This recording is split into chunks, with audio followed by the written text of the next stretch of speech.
I DV দিদার খান আর বাইছে নোয়াখালী। আমরা বেগুনে মিলি সরকারের কাছে দাবি করছি আঙ্গ নোয়াখালী বিভাগ চাই, কিন্তু কিছু হিংসুকের বাচ্চা আছে এটার বিরোধিতা করতেছে, নেটের ভিতরে বিভিন্ন খারাপ কথাবার্তা লিখতেছে।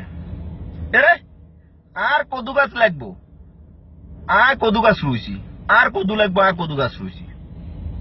তোর কদু গাছ নাই কিনলে তুই হয় আর কদু গাছ টানি গোয়াতুর উড়ালাই বেলায় চেষ্টা কর, আর নইলে কদু গাছের তলে গরম হানি ডালি দি তুই কদু গাছিকে মারিয়ে বেলায় চেষ্টা কর।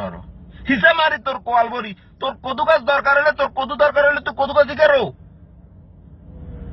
আয় লিখিত দিতাম হারুম বাংলাদেশে আরো 100 বছর বাংলাদেশ উন্নত হইতো না যতদিন এই হিংসুকের বাচ্চা এগুন দেশে বসবাস করব।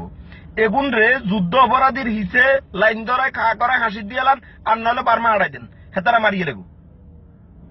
এরে আমরা এতগুন টাকা খরচ করি, বাসের টিকিট কাটি ঢাকা যাই, কুমিল্লা গাইয়ান যায়, খাইতে ন খাইতে তোরা গুতা মারি আঙ্গরে গুমুত্র উড়ালা। স্যার কমলা লাগবো নি, স্যার খিরে খাবেন নি। আঙ্গ মনিতে তো এত হিংসা নেই, আমরা তো কতুন কিনি খাই। আঙ্গ মনিতে যদি হিংসা থাকতো আমরা বাঁশিতে খাইবার লাই নোয়াখালী তুমি কিছু কিনি লইছে যেতে পারতাম। আঙ্গ কত হয়েছে তোরা 2-4 পয়সা ইনকাম কর, আঙ্গ মনিতে তো কোনো হিংসা নেই।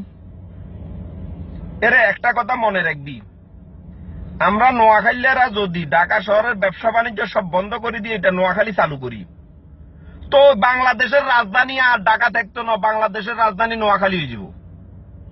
তোরা বুঝর না আঙ্গো ব্রেন্ড কি জিনিস, তোকে বাপ দাদারা আঙ্গোর নাম কিলে জাপানি থুই গেছে। ইতিহাস আগে জান, ইতিহাস হট, ইতিহাস শুন, তো কই দিবি নোয়াখালী আসলে কি জিনিস। তো আঙ্গুরা আইতে যাইতে তোরা সালাম দিবি মনে রাখ।